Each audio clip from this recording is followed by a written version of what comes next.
Nathalie Loubert, bonjour. Bonjour. Alors vous êtes cinéaste et votre film La mécanique des flux est sorti au cinéma le 31 août dernier.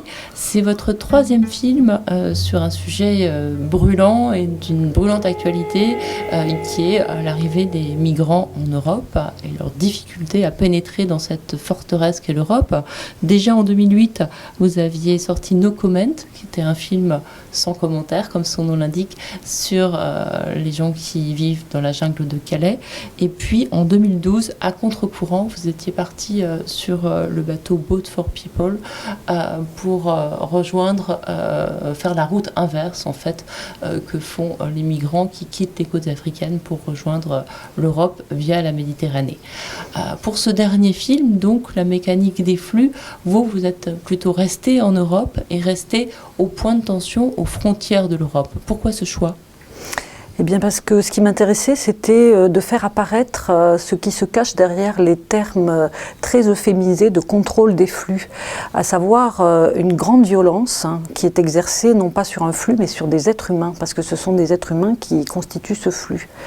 Et donc je suis allée à différents endroits de la frontière pour essayer de dessiner un peu ces violences multiformes qui se perpètrent sur les migrants, donc des morts bien sûr, mais aussi des violences physiques, psychologiques et beaucoup de déni des droits et d'atteinte à la dignité. Alors, les 30 premières minutes du film sont assez tendues, puisqu'on ne voit quasiment pas de migrants.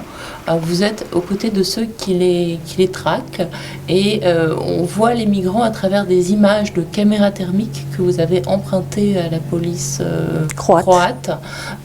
Donc on voit que des silhouettes, ils sont encore tout à fait déshumanisés. La première fois où apparaît dans le film des migrants, c'est à travers les grilles d'une prison qui est un centre de rétention fermé, très fermé en Grèce. Pourquoi aussi ce choix d'avoir tant attendu avant de nous donner leur parole ?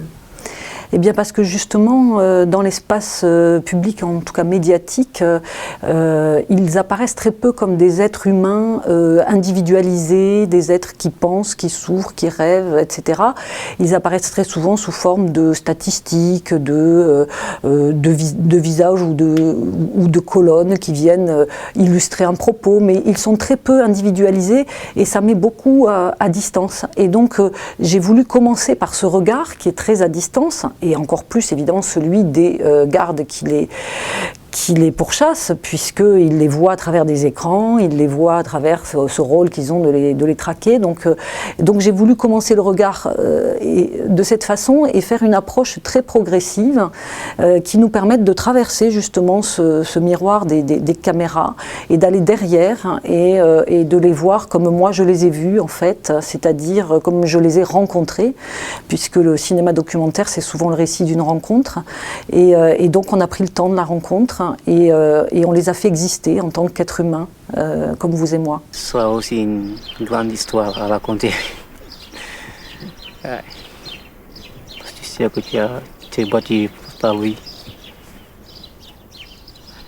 C'est comme un héros, quelqu'un qui part en guerre. Si tu as fini, tu es un héros. Ils mettent l'accent sur leurs rêves, leurs ambitions, leur future profession. Ce ne sont pas des gens qui se présentent comme des victimes du tout. Non, ce sont des gens qui ont pris leur destin en main, c'est-à-dire qu'ils se sont trouvés dans des situations plus ou moins difficiles, mais qui en tout cas ont décidé qu'un jour leur vie n'était pas chez eux et qu'il fallait qu'ils partent. Et donc qui assument ce choix, qui assument les risques qui vont avec et qui décident de leur vie. Donc ce sont d'une certaine façon des gens extrêmement courageux, voire même parfois des héros. Alors ces gens, comment vous les avez rencontrés, vous ? Eh bien, très simplement, en allant sur les lieux où ils sont, et donc en me renseignant où on pouvait les voir, à quels endroits de la frontière, à quels endroits clés, comme Patras par exemple, et en passant du temps avec eux, en échangeant, en leur posant des questions, en buvant des coups autour d'un feu, en se racontant nos vies, puisque donc nous on travaille en couple avec mon mari qui est chef opérateur, moi je fais le son aussi, et du coup on est tous les deux. Ils perçoivent très vite que nous sommes un couple et donc ça crée des liens tout de suite beaucoup plus intimes. Ils pourraient être nos enfants, la plupart. Ce sont des jeunes hommes qui ont entre, je dirais, 16 et 25 ans. La plupart, en tout cas de ceux que j'ai filmés. Et donc voilà, là, il y a une sorte d'empathie qui se crée parce que voilà, ce sont des êtres humains intéressants qui ont des destins, des vies, des passés et des rêves comme nous tous. Et donc on a créé des liens forts avec eux. Et ça représentait quoi pour eux, le fait d'apparaître dans un film, d'être filmé, de témoigner? Alors ça dépendait des cas. Pour certains, il y avait vraiment une appropriation de la caméra pour faire passer un message, donc de revendication. Et très souvent, on a entendu dire, mais enfin c'est ça l'Europe. L'Europe pour nous, c'était une terre de droits de l'homme, de respect des droits, etc. Donc ils en avaient gros sur la patate et donc ils profitaient de la caméra pour le dire.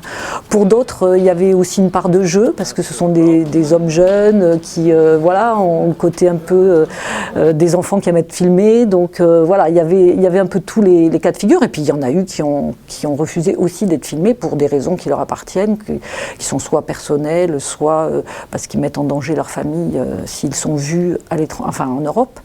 Donc voilà, on a eu tous les cas de figure. Je voudrais qu'on revienne sur un passage précis du film, qui est cette famille d'Afghans, tout jeunes aussi, un jeune homme, une jeune femme et un tout petit enfant, qui racontent une partie de leur voyage, une partie absolument dramatique de leur voyage en bateau. Je crois que c'est entre la Turquie et la Grèce. Ouais. Et ils racontent qu'ils ont été victimes d'une tentative de meurtre par les policiers grecs qui voulaient les faire ce qu'on appelle un push-off, je crois, les rebalancer vers la frontière turque pour qu'ils ne soient pas dans les eaux territoriales grecques. Ça arrive très fréquemment, donc ces policiers ne les ont pas tués eux, mais par contre on détruit le bateau et donc on laissait mourir des dizaines d'autres personnes qui étaient avec eux. Donc c'est une dénonciation de crimes de meurtre vraiment, qui existe dans ce film. Il y en a d'autres qui existent dans plein d'autres films. Qui s'en empare de ces dénonciations? Il y a, en l'occurrence sur cette affaire-là, mais sur bien d'autres, parce qu'il y en a beaucoup d'équivalentes, un procès en cours. C'est-à-dire que les survivants ont témoigné. Alors bien sûr, le témoignage des survivants n'est pas du tout le même que celui des policiers qui ont donné une autre version, mais en tout cas, une procédure est en cours et je ne sais pas où elle en est actuellement, mais j'espère qu'elle va suivre son cours. Et il y en a d'autres, bien sûr. Et puis, il y a aussi toutes ces affaires dont on n'entendra jamais parler parce qu'il n'y a pas eu de survivants. Sur la mer, il n'y a pas toujours des témoins, donc s'il n'y a pas de survivants... Voilà. Oui, ce qu'on ressent dans votre film, c'est aussi avec cette anonymisation, cette mer d'impunité où le meurtre devient monnaie courante, les noyades deviennent évidemment monnaie courante et finalement les gens disparaissent. Et c'est ce que vous montrez aussi à un autre moment dans le film avec ces mères et ces pères d'enfants qui montrent des photos. C'est assez énigmatique. Oui, alors c'est une série de portraits de parents de disparus. En fait, donc je voulais qu'il y ait la voix de ceux qui les pleurent, mais je trouvais que le silence était ce qu'il y avait de mieux. Et il se trouve que je me suis trouvée à un endroit où il y avait donc un collectif de parents de disparus tunisiens qui étaient venus pour une communication, enfin lors d'un événement autour des migrations pour témoigner. Et du coup, je leur ai demandé s'ils étaient d'accord pour poser silencieusement avec le portrait de leur enfant, tour à tour devant un mur. Et ils ont accepté. Et ça donne effectivement une impression assez forte. Alors j'ai essayé de garder ceux qui étaient dans la revendication et dans la colère. Je n'ai pas monté ceux qui étaient dans l'accablement parce que c'était pas du voyeurisme. Et donc ils nous regardent dans la caméra et donc ils regardent le spectateur et le spectateur reçoit ce regard. Et c'est pas facile à soutenir. Merci beaucoup Nathalie Loubert. J'invite tous les gens qui vont regarder cette vidéo à se renseigner, à voir où est projeté votre film. Il passe à Paris à l'Espace Saint-Michel et vous l'accompagnez aussi pour des projections spéciales et des rendez-vous, des rencontres dans toute la France. Absolument. Merci. Merci.